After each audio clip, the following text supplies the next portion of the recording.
Welcome to the All Access Podcast from the experts at Tevis. Each episode, we'll talk about technology topics, trends, or solutions that manufacturers need to know in today's rapidly evolving times. Sit back, enjoy the discussion, and let us know what you think. Well, hello, my friends. Welcome back again to the All Access Podcast. I'm your host, Michael Thiessen. Hey, welcome to all of you guys again. I am really excited to have this person on this podcast because it's not very often that you get to talk to a celebrity. No, it's not Tom Cruise or it's not Giselle or any of those Hollywood stars, but this person is a real celebrity in our manufacturing circles. And usually when she talks on stage or she is on podcasts and all that, people seem to be listening and watching very closely of the predictions and the messages that she delivers. So I'm real happy to have this person on this podcast. Today, we're talking about the state of the tooling industry. What's going on? How do you react? What could be the forecast for all of those things that are happening? And this person is really an expert when it comes to the manufacturing environment and also an advisor when it comes to the operations and the strategies for companies. She has been a 30-plus year veteran in the manufacturing area with helping with small to medium-sized manufacturing companies. And she's also the co-founder of Harbour Results. I don't think this person needs any kind of introduction any more than that because everybody knows already that we'll be talking to Laurie Harbour. Laurie, I don't think I want to talk any more about this because you are truly a celebrity when it comes to the manufacturing circles. Because, listen, every single time when I've heard you speak, people are attentive, they're listening, they really are engaged, and they want to know from you always, how is the industry coming? So welcome, Laurie. Welcome onto the podcast. Thanks, Michael. I appreciate it. It's good that we're not on camera because I think I'm blushing. So I don't know about this. I don't know about this celebrity thing, but I'm definitely very passionate and focused on improving North American manufacturing. And so I'm glad that comes out through my speeches and things of that nature. So thank you for having me. And thank you to Tevis for being such a great partner to us. Well, wonderful. Thank you. I know you now for quite some time. I've gone to many of the OESA meetings. We've had multiple meetings together, and it is always a delight to kind of hear where are we going in manufacturing. You're such a voice, not just here in Michigan, but all around the U.S., wherever there's tooling involved, you have the ins and outs. So tell me, how is our current state of manufacturing? Where are we heading? What's currently going on? Well, it's been a very interesting 3 years, right? I mean, we had some crazy times in 2020 with COVID, and then we go into this 2021 calendar year, and demand is super high and uncontrollable sort of demand for durable goods, which has been great. It's been up about 40%. But it, of course, created supply chain issues, and we had labor challenges. And then we go into 22 thinking that this is going to be another great year. And then we're sort of hit with things like global unrest and energy crisis and rising inflation and interest rates and things of that nature, and ultimately a pending recession or in recession, if that's what many people think. But manufacturing's been actually relatively strong. There's certainly some interesting areas where we have to watch and look at. But when I talk about our friends in automotive tooling, it has been an interesting time. They arguably have had a pretty slow couple of years with sort of their own recession, which tends to precede a larger recession. But our forecast for the future is really very bullish and very positive for tooling moving forward. I think next year will be similar to this year, a good steady pace, but it's going to dramatically pick up as we go through the balance of the decade. So I'm really pretty positive about manufacturing. There's some things to worry about, which I'm sure we could talk about. But overall, I think manufacturing's got some very good bright spots. It's good to hear that you're so positive because obviously all of the sometimes the news that we're getting from various channels that, a recession, or we're heading into a recession. And normally the natural response for a recession, you want to kind of hunker down and don't really invest into a lot of new technologies and all of this. Is this a good thing right now to do, to kind of hunker down and not invest in new technology? Or do you think, looking into the future, since we are so positive, that maybe we should invest? What should a tooling person do at this time? Yeah, I mean, definitely we have to hunker down and watch our cash, but that doesn't mean don't invest. In fact, I think investment for the right reasons is absolutely critical in this, period where we're a little slow. Technology and finding avenues to help the workforce be more effective and efficient at what they do is going to be absolutely critical.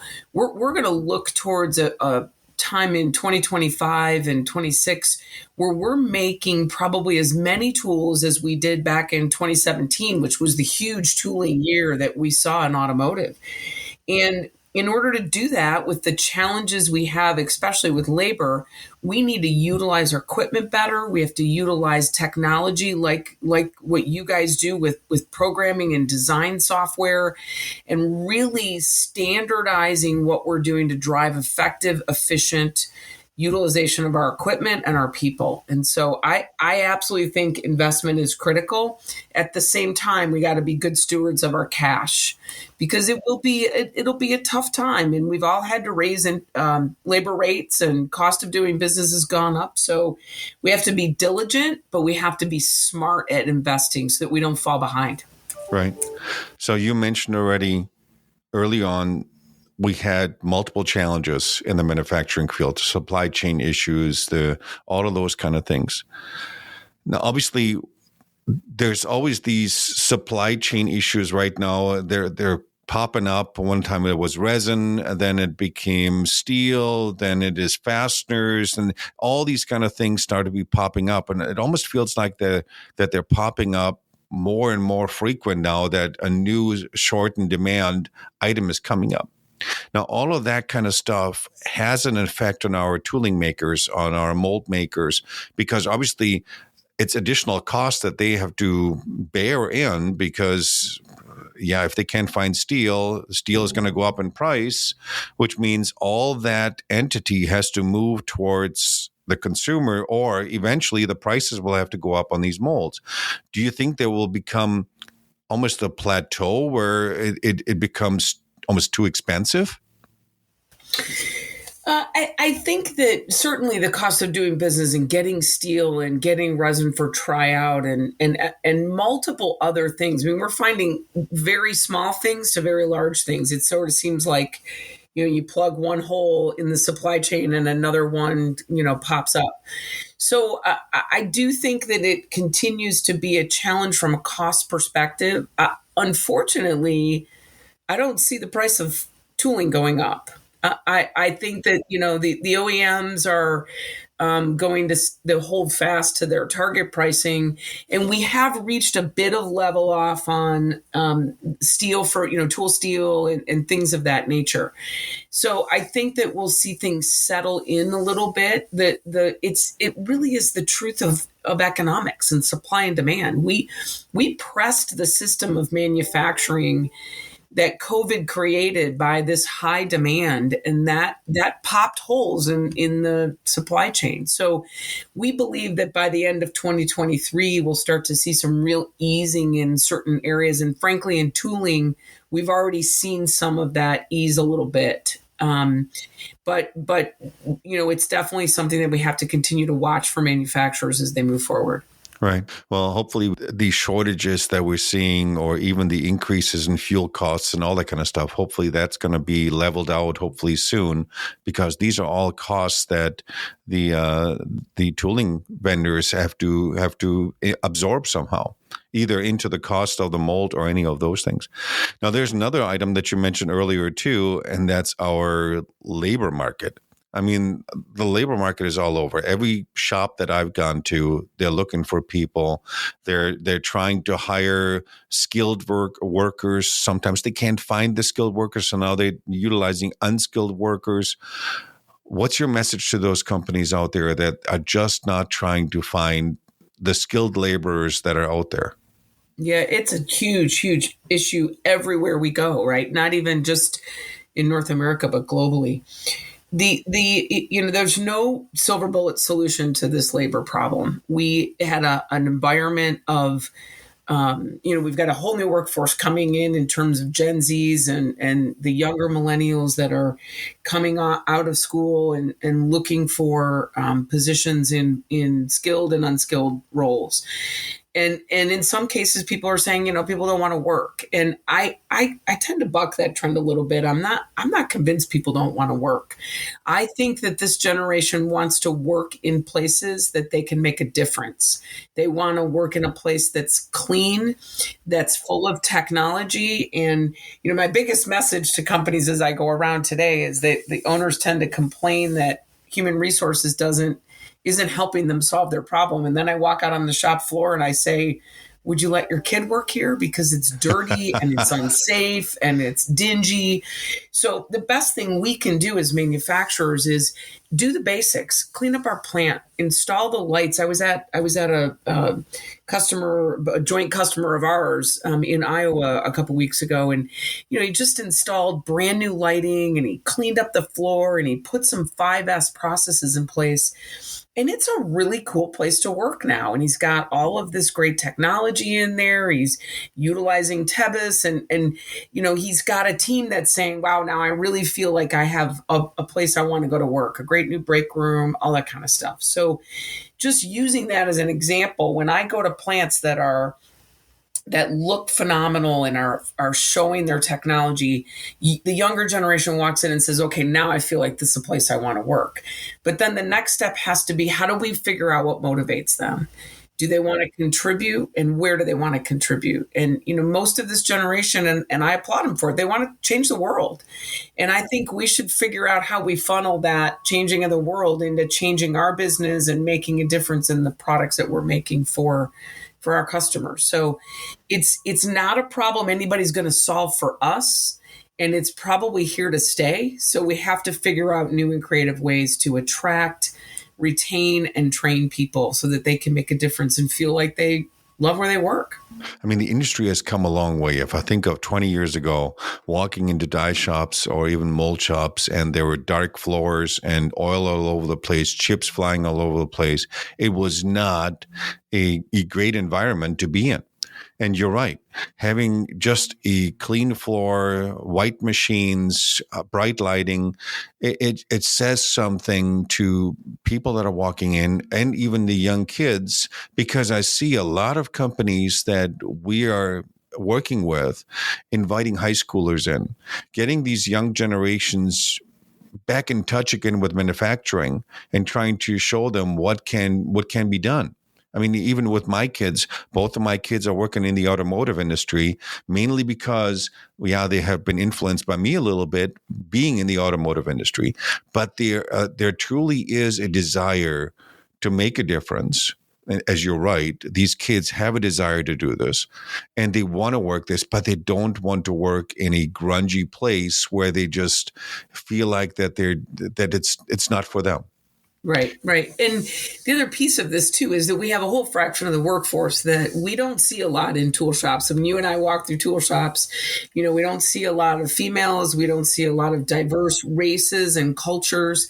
And it's not that they don't want to work in those places. But the other key to this is that they want to work somewhere where they see someone that looks like them. So one of our clients, again, a joint client of ours up in the Brantford, Ontario area, what he has done is brought in 2 or 3 women at one time, or 2 or 3 people of a different race at one time, so that they have sort of a group of folks that they can sort of have as a build a camaraderie with. And then it grows from there, right? So then if other women come, they go, oh, there's 3 women on the shop floor. It's not just one, right? So sometimes if we can recruit, we only change that culture if we work it intentionally changing that culture. So those are some of the ways everybody says to me, well, I want more women. And I say, well, then don't hire just one. Bring three in at the same time, put them into an apprentice program, and then at least they feel like they're more comfortable starting out. Diversity is so important. Having a different viewpoint sometimes in any company, not just have the males just giving their viewpoints in. And I see this from my daughter that works in the plastics industry, that she thinks outside the box sometimes, which when you're dealing with the same group of people, it's always the same thoughts. We've always done it this way. We're never going to try anything different. And all of a sudden there comes a young person, it could be male or female, it doesn't matter, but bringing that secondary look or an outside look and being bold enough from companies to say, you know what, we'll try this. Why not? Right. Well, you know this because you and I have children of the same age, right? I mean, I tell my children all the time, I mean, they're smarter than me, hands down. I mean, I couldn't help either one of them through their math in high school or college. So, their ability, my son's a toolmaker. So he looks and sees at things from an engineering perspective and mindset that I can't even process. So I think it's just that us older generation folks sometimes feel like experience is the only answer.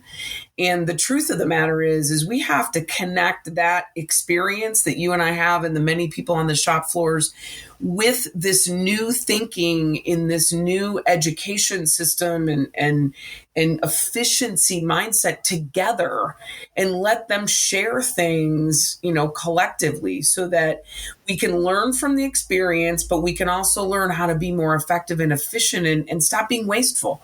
Because that's what this new generation really wants to do is they believe that we shouldn't waste time doing things that don't make sense, right? So if we can connect those two, we'll make a difference. Right. And technology is so important. I mean, all these Gen Zers, come on, they grew up with iPhones in their hands at a very young age.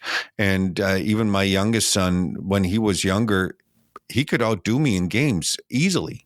And they're just in tune with this type of technology and utilizing technology to further manufacturing.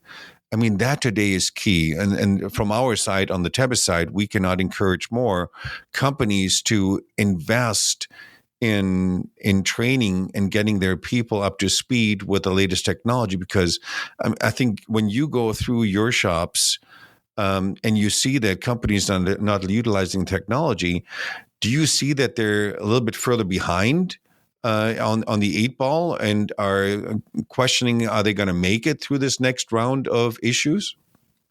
Absolutely. I mean, if we spend it's kind of like, my analogy of it is we buy Microsoft 365 and we use 10% of Excel or PowerPoint or whatever the case is. And we do the same thing when we buy these multi-million-dollar CNC machines. We buy expensive programming and design software to go on them, but we don't leverage the resources like a Tebas or a Makino or wherever we're getting this equipment and software from to really train the masses and then encourage them to take it to the next level, experiment with it and figure out what we can do. It's really as simple as not handcuffing us with, well, we've tried that before and it didn't work. Why do we do it that way? And is there another way? Let's try it. Let's experiment it. They were all brought up. I mean, I didn't even have a computer when I went to college, right? We have to buy those for our elementary school children these days. So being able to leverage the technology and the ways in which they were taught to do that. And again, then combine it with the person who has to build a mold and try it out and make sure it makes a good part. And teach collectively those ways, right? That's the ultimate goal as we go into the remainder of this decade and beyond. We're going to lose a lot of good tribal knowledge if we're not sharing that tribal knowledge, but we can't let that tribal knowledge influence or hinder the growth of the younger generation. Right. I mean, you guys at Harbour Results, you guys go into companies, you look at their processes, you look at the way how they're operating, you give advice on how to make things better, how to be more efficient, recognize those bottlenecks. Do you realize, and I remember this from many years ago, you mentioned to companies that, listen, you need to do X, Y, or Z. And if you don't do these X, Y, or Z, you might be in trouble going down into the next five to 10 years, because you need to invest in these technologies. When you go in these companies now, do you see that these companies that have listened to your advice are a lot in a better position? Or what have you seen? Yeah, absolutely. And I won't take all the credit for that. I mean, the reality is that once you find changing the culture and driving performance of your business comes 100% down to leadership. And so, we meet some owners of some of these mold makers and die shops who absolutely are humble and understand that they need support. It takes a village, right? And they put good people around them. They put good outside, advisors around them, whether that's an accountant, a lawyer, or a consultant like us. And then they ask the questions, why do we do it this way? And they challenge the status quo. And, the thing in tooling is that you've got a whole fraction of people who inherited a business that maybe don't have some of that leadership skill, and they fall to what we call sort of the victim mentality. Well, we do it this way. It's the way we've always done it. We can't really do anything different. And they struggle. They struggle to meet, the performance level that we would love to see them do it, which is why when you see me on stage, I'm so passionately pushing people to sort of wake up to opportunities. It's not a sign of weakness to ask for help, right? So whether that's your software provider in training, or it's your accountant or your consultant, it allows us to really build the solid business strategy and approach to getting better each and every day.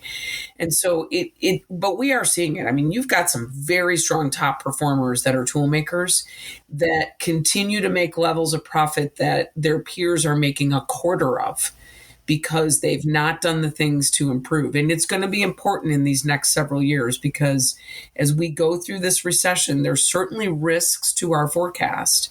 And you have to be able to be flexible enough to respond to the day-to-day so that you're able to stay, moving forward. So what would be your message to those people that have not yet listened to or have not yet followed through with the things that you had mentioned? Is it too late for them to get back on the horse again and trying to utilize technology and do the training and invest in newer machines and invest in cleaning up? Is it too late for this? And should they close up just shop and say, okay, sayonara? Or is there still ample availability and ability to do this? Absolutely. It's not too late for most tool shops. I mean, we have a couple companies in today's environment that are struggling on a day-to-day basis for lots of different reasons. And I wouldn't necessarily say it's all their fault, right? I mean, we have a very tough structure of payment to tool makers, from OEMs to tier ones to tool shops. And the tier one community in automotive today is struggling financially because volumes are down so low. And so they're, using their payments on tools for other things and not necessarily always paying tool makers. So I wouldn't put it all on the tool maker. But if we know that that's how things are operating, then what do we do from there, right? So how do we drive flexible business? So it's not too late. There's a lot of things that we need to start to do as leaders. And again, part of our challenge is our owners and our leaders are working team members of our company. We need to, as leaders, step up and step out of our business and work on the business and start to ask the tough questions. What does our business look like today? Kind of assess your own business, whether you do that with someone like us or whether you do it internally and have a colleague or a friend come in. You have to kind of look at your business on an ongoing basis. What are we doing now? What do we need to do better? And then we have to start analyzing data. All of these companies have, accounting systems or ERP systems. What does the data tell us? How well do we build tools to what we quoted, and how much is our machines running, and what's our scrap, and how many do loops do we have to fix something? So analyzing the data, talking to the people on the floor is so critical because they live it every day, right? Be open-minded. Don't dictate. Seek to understand those kinds of things. So some of our listeners that are in this position, I mean, they can reach out to Harbour Results if they want to change their ways of doing it and want to get some advice from you. They can contact you guys at Harbour Results, and you would help them out. Absolutely. And they should also contact the people that are their other service providers, right? So again, software providers like Tevis, let's go get some more training. Let's figure out how to drive our efficiency. People who are machine manufacturers that they own, like, are we optimizing that piece of equipment well enough? There's other types of technology that start to get us into predictive maintenance. So, we buy an expensive CNC, we want to keep it running 80 to 90% of the time. So how do we do some of, it's sort of like improvement by 1,000 different cuts, right? We have to look at everything, but we also have to focus and make sure that we drive the right business on our core competencies into our company. We are in a very interesting age right now. Not age from our age, and I don't even want to get there because I'm way too old already, but the industry age. We're in a switching point right now, going from ICEs, from internal combustion engines. We're seeing more and more of electrification happening. And that changeover, that brings its own challenges. It brings its own interesting changes because of new technologies are being employed, new ways of doing things are doing done. What do you see in this next 3, 5, 10 years? Do you see this electrification being more and more popular, that it becomes an actual, it's not just a trend, that this is the way how the automotive industry is moving, and it's either get on the horse or get out? Or what do you see with this? Absolutely. There's no doubt we are at a turning point. One would argue we're even 20 years behind sort of the turn of the century change that might have or should have happened. People joke about it, but if you go back to the 1900s, right? I mean, was a real turning point from horse and buggy to cars. And now, fast forward over 100 years, we're now looking at a massive technology that doesn't just affect automotive. We're building electric tractors, we're building electric boats, we're building electric RVs and trucks. And so it's all, and the new generation wants this, right? It's all about the environment, and it's all about clean energy. And we have an energy crisis. And that's what puts a little bit of pressure on, being able to go to BEVs. So, will it happen as quickly as some of the analysts believe it will? Maybe not, but it's certainly coming, and we can't stop it from coming. Even with the change of their administration, we're not going to stop it because it's happening globally. But I also believe that those people who are doubtful about 2035, more will happen in the next 12 years than happened in the last 10, because that's just how quickly technology is advancing. So it certainly is coming. Now, the beauty of this for a tool maker is it means a lot more models and a lot more tools need to be built, right? So even if I only make 10,000 of this new Cadillac BEV, or I think it's actually less than that, 3,000 or so, I still needed to make tools to make all of the parts that go into that vehicle. So it's a great opportunity for the tool industry. And frankly, the technology we're seeing in tooling, things that make them stronger from an overall automation, equipment perspective, the software technology, whether it's ERP or design and machine programming, or going into process and quality, and even people technology, is helping tool makers quite a bit. The one thing that is not coming through to tool makers, which is more of a threat, is this whole 3D printing thing. Everybody said, hey, 3D printing is going to affect tool makers. I don't see that in the next 10 to 20 years. Yeah, I think I'm on board with you there as well. With the tool makers, though, yes, I see that more models are coming up. And the nice thing about these BEVs or these electric vehicles they're coming out, these OEMs can't just go to the parts bin and grab some parts off of it because it has to be completely revamped, which is great for the tool maker because now there's new items that they have to manufacture. But then when we look at the interior trim levels, everything is going towards digital. So which means that there's less moldings for switches and even mirrors are going towards cameras and all that stuff. Does that have an impact too on our tool makers because there's less tools that have to be made?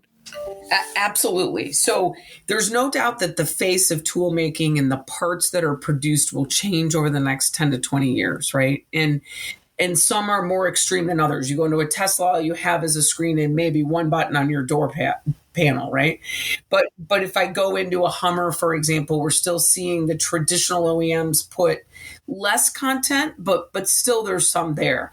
So tool makers, especially on interior trim, are going to have to reinvent themselves a little bit as we move faster into an autonomous vehicle where, you and I are going to sit in the backseat of a car and drive to Grand Rapids from Detroit. That's very different. And the interiors will change, which could lead to just different tooling, right? The seats, the screens, the things that we might want in a different vein. But for the most part, the demand for tooling is still going to be relatively significant. And one other major point about battery electric is that today, in today's environment, it requires less tooling than a traditional ICE product, mainly because we've limited the number of trim levels. So a Hummer has one bumper fascia, but a Ford Explorer has 5, for example, because the amount of money and amount of sales are very, very different. As we get to a tipping point of more battery electric vehicle, and we're making money on those now, we'll start to add more content. We'll have 2 or 3 bumpers to choose from or 2 or 3 lighting systems to choose from. So it's why for the next 10 to 20 years, I still feel pretty confident that there's going to be a lot of tool volume out there. Our biggest challenge in the next couple years is going to be capacity to support the growth because big trucks are coming. I mean, and we know when big trucks come, whether it's Ford, GM, or Chrysler, and all 3 of them are coming at the same time, that throws hundreds of thousands of tools into the market. So we want to keep that capacity. We're in a window of time where people are not running to China because of logistics and supply chain challenges. We got to capitalize on that, get flexible, and be able to land some of that new work. Now that's difficult though too. I mean, yes, and I've heard this from a lot of news channels and administration individuals as well. They were trying to pull more and more work back into the U.S. again. So if that's more molds, more dies, more tooling, more whatever, and bring that back from China. And you're right, not everybody right now is heading to China because of the supply chain issues. But at the same time, we're having also this skilled labor issue that how we can handle all of this, that, yeah, we want to pull all this work in. We don't have the skilled labor to facilitate this.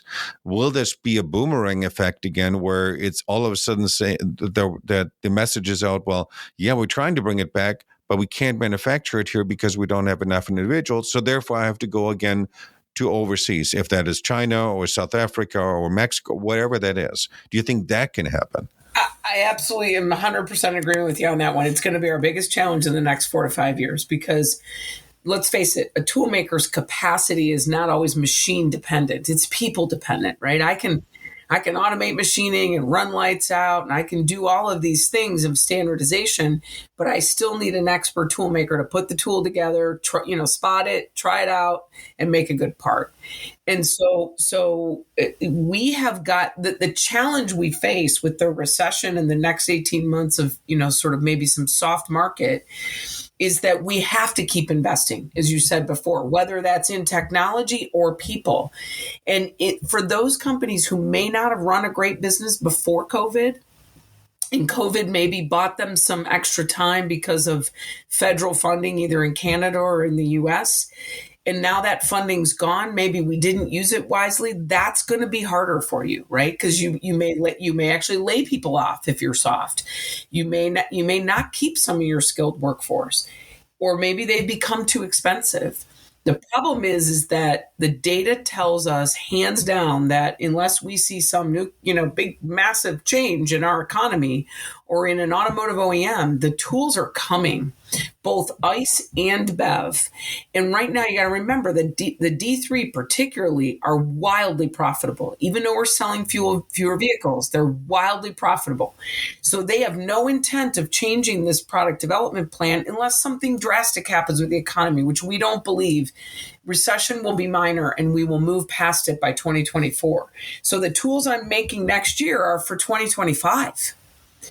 So if we have to be able to hold on, this has always been a vulnerable industry, right? Because, and frankly, it's, I had an OEM tell me earlier this week, where's all the die shops? I need some die shop capacity. And I said, well, you did this to yourself, right? You did this to yourself.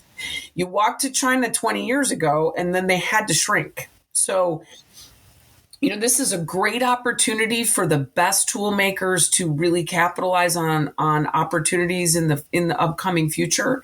It's also a great opportunity for those who might be, mediocre but are doing okay to really drive flexibility and process improvement. And if they can do that, they'll open up capacity and then they can better utilize their people. And then we've got to have HR and everybody on the operating floor looking for new people. We got to talk about how cool tool making is.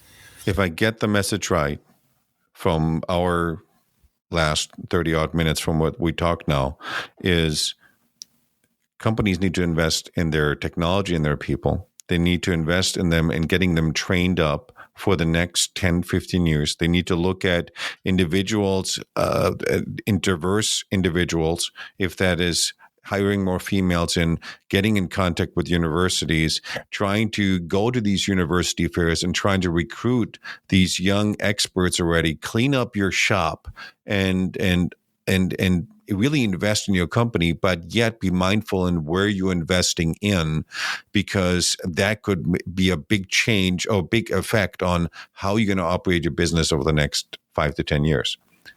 Absolutely. Summarized it very well.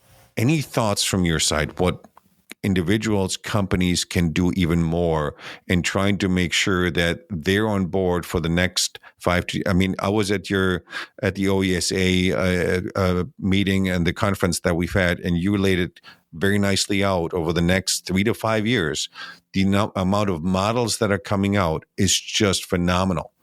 And all these models have to be tooled up, and our tooling industry is going to be incredibly busy. What is the message to them in between now and when this thing all kicks off? Leaders need to lead. They need to step out of the day-to-day grind and they need to lead. And they need to focus on attracting labor, hire a very strong human resource professional, not just an administrator, have them out constantly looking for people, but also have them working with their partners on training. How do we train them? Embrace the younger workforce. Ask them how they would do things different. We have to sort of change our mindset. One of the tool makers that we both work with in Ontario, when actually before COVID, he pulled all of his younger generation people together and he said, hey, we're thinking about this work from home thing and how do we attract new labor and what do we do differently? And he brought them all in and bought them pizza and said, talk to me about what your peers want and how they do what they do. This company doesn't have a problem getting labor because they've embraced the younger generation in a way that allows them to come in and make a difference. Now, their experienced people are still there, but they're creating a culture of change. So the next 3 years, we have to put ourselves in a position where we hunker down, manage our cash, manage our finance. Don't just take bad work just to fill work, work that could drain the bucket a little bit, but build a technology roadmap. What is that technology roadmap? And you saw it when we presented on October 25th. Everybody thinks technology roadmap is just about automation, but it's not. It's automation equipment, it's software, it's process, it's quality, and it's human capital. And if we can build that roadmap for the future and work to plug away at it, you'll be better positioned when that work comes in. Right. Well, Laurie, it was a real pleasure talking to you again. And I guarantee you these listeners that we have on listening to this podcast are engaging. Obviously, if they have questions, they can reach out to Harbour Results directly. They can reach out to you or Kara or any of the officers that are over at Harbour Results. What we need to do is we need to make sure that our industry is sustainable, that they're looking into the future, they have the right technology in order to compete against the foreign factors that are there, so that we can keep as much tooling in-house, meaning in our US of A, so that we can build up all of our tools here. And on top of it, that we can create a brand new workforce with younger kids that are really excited about picking up a piece of molded plastic and trying to figure out how is this manufactured, because I think that's what we're lacking a little bit, the excitement, the coolness factor of our industry. Any final thoughts? No, absolutely agree with all of that. I mean, there are absolutely young folks out there who can really make a big impact in tooling, and they're excited. And let's not forget, these are good paying jobs, right? So a lot of people are in tooling are making more money than those with 4-year college degrees. So I think the future is really bright. Yes, it's going to be a tough 12 to 18 months of recession, but I actually think manufacturing won't be nearly as affected as sort of retail and everything else. So we have to just, stay focused on getting better and improving every day, and we'll be well positioned for the growth that's going to come in the back half of the decade. Yeah. I'm really excited. Great forecasts. Great numbers. Thank you for your advice, for your assistance, for your leadership. And we really enjoyed having you on the All Access podcast. Thank you, Laurie. Thank you, Michael. I appreciate it. Take care. All right. Guys, you heard it here first. Really listen to the words what Laurie said. Invest in your people. Look at what you have. Your people are the biggest investment that you have in your company. You can't let that down. Get them trained up. Get them utilize new technology. Look at your machinery and how you can improve this, because the tooling is coming. It is going to be in front of your doorsteps, and you have to then make a decision of what you're going to do. We need to keep our jobs here in the U.S. We need to manufacture here. We need to be ready for all of those things, and those are some great advice what we can do. Hopefully you enjoyed this podcast and the message that we're bringing to you. If you have some ideas, some thoughts of what we can bring up in the next several podcasts, send it to us here at marketing@tebususa.com. Get it to us. Give us your input if you like the podcast. And hopefully we see you here in the next upcoming podcast here again. From me here in our little studio here in Troy, Michigan, I wish you guys a wonderful time. Hopefully you guys are all busy out there. Thanks again, and I'll see you guys next time. Bye-bye. Thank you for joining this episode of All Access. Please leave a comment or review with your feedback or what you'd like to hear in future episodes. To learn more about manufacturing technology solutions and Tebus's capabilities, visit our website at Tebus. That's TEBIS.com.